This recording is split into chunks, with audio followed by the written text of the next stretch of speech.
After taking hundreds of students to the driving test, I realised there is only one great nemesis. And no, it's not the examiner, and no, it's not the guy that pulls out on us in the middle of the driving test, although he is a bit of a sausage. It is actually ourselves. Let me explain. One of my latest students, Ellie, up high Ellie if you're watching, boom.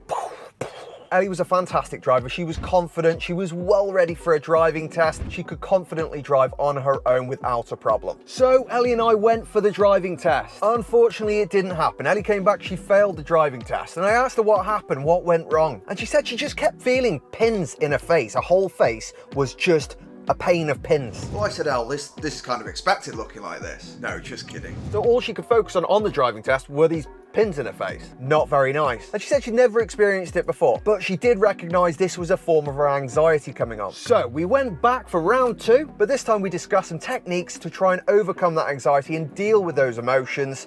And lo and behold, she passed! You go, El!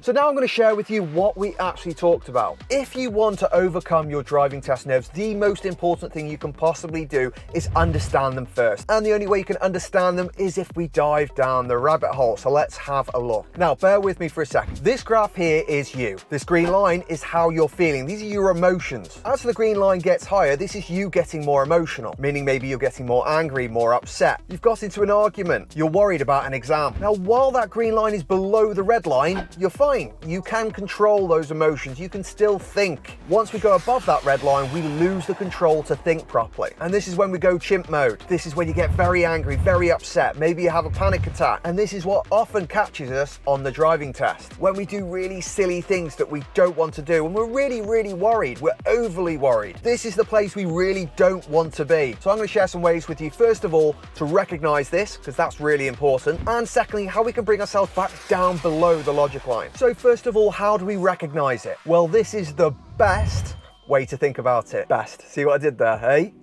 BEST stands for behaviors, emotions, sensations, and thoughts. Here is a quick explanation. Behaviors are when we make a mistake while we're driving. For instance, we go too fast, go over the speed limit, or we miss a traffic sign. And this can very quickly spiral into, oh my God, that's definitely going to have made me fail my test, or maybe I'm not ready for my test, or oh my God. This is particularly stressful on the morning of the test. And it's actually a very, very common problem that people have when going for the driving test. Now, there are a couple of ways you can counteract behavior problems. And the first one to think about, half of your driving test nerves are down to confidence. If you're confident on the road, you're going to be far less nervous. So what's the best way to get more confident? You don't want to hear it, but yes, it's practice. The more practice you get on the road, the less anxious you're going to feel when driving. Now, ideally, you don't want to be going to that driving test at all if you're still feeling anxious when driving on normal roads. Because if you are still feeling anxious when driving on normal roads, imagine how anxious you're going to feel when you get on that driving test. You're going to go way above that logic line. Now, the next part of BEST is emotions.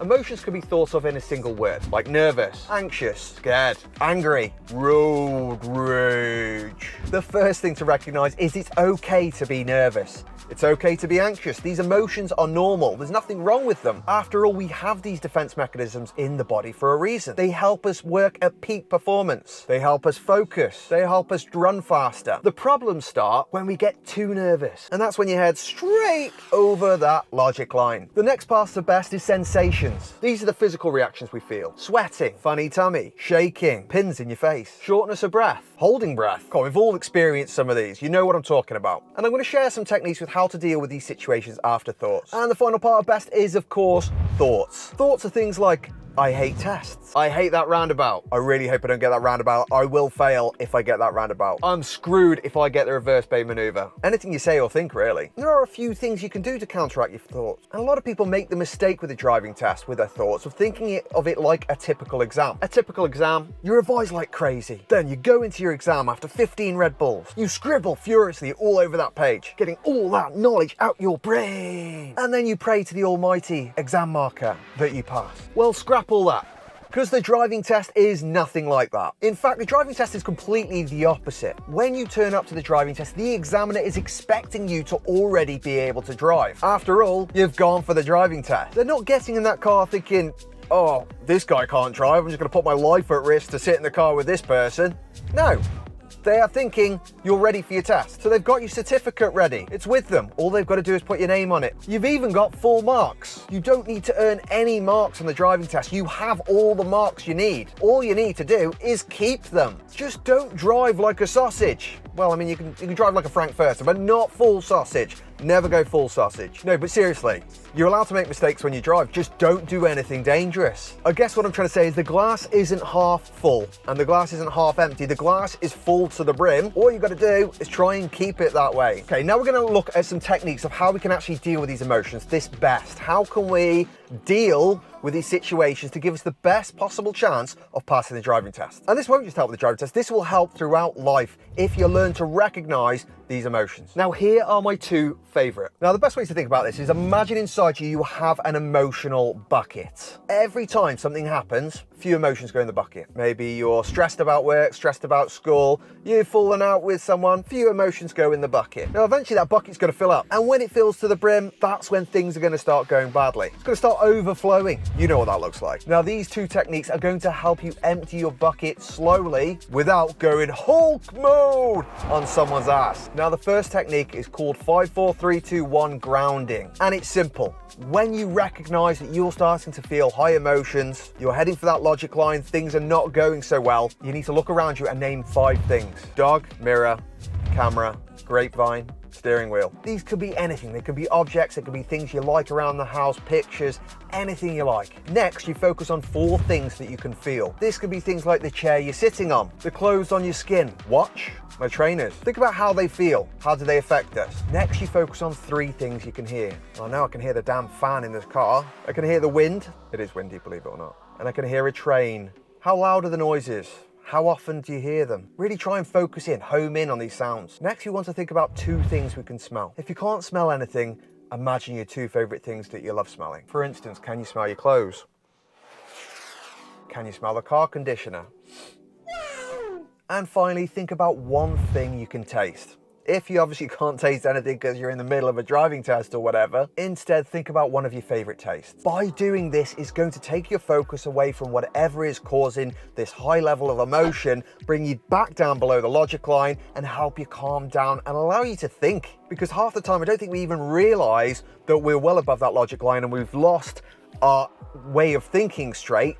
And that's what ends up leading us to make these mistakes on the driving test. Now, the second technique, I use this a hell of a lot. This has helped me through thick and through thin. And I'll tell you why. When I get angry or when I get upset, which is few and far between, but it happens occasionally to all of us, I might start getting the shakes. I know my emotions are running high. I start to spiral. Body goes into overdrive mode. And that's when I know the adrenaline's kicking in. The problem is once we get into that state, we can no longer think straight. We are thinking fight or flight. And that really isn't what you want in the middle of your driving test. Now, the problem is we cannot calm our mind back down unless our body is also calm. So first off, we have to calm the body down. How do we do that? With the 4-7-8 breathing technique. Yes, it's not a very catchy name, but trust me, if you practice this for a few weeks, you will see how much it can help you. All you have to do is breathe in through your nose for 3 seconds. Then hold your breath for 7 seconds and then breathe out through your mouth for 8 seconds. Practicing this is going to massively help your anxiety, which is going to be really high on the driving test. It's going to make you feel much better. Practice for a few weeks. Let me know what you think. The important part of breathing techniques is that you're actually breathing out longer than you're breathing in. When your mind calms, we can start thinking straight again. The reason this is so important is because the driving test is like a game of chess. You need to constantly be thinking 3 or 4 moves ahead, not behind, not, oh my God, did I miss that traffic light? Oh, did I forget to signal that 3 goes ago? When you're thinking like that, it's already game over. So the final technique that would really help you pass your driving test is if you practice commentary driving. Now, you can commentary drive on your driving test. It is quite common. If you don't believe me, have a look, ask some of your friends, go on Facebook, go on TikTok, find out more about commentary driving. It is very, very common and it's very, very successful. All you have to do when you go for your driving test at the beginning, just say to the examiner, I'm probably going to be talking to myself, so ignore me, I'm not asking any questions. And they'll say, that's no problemo. You crack on, sunshine. And I've sat in plenty of tests where people have done this and they've passed their driving test with flying colours. For a number of reasons, apart from the fact that they keep focused on the road and what's ahead rather than thinking about what's behind.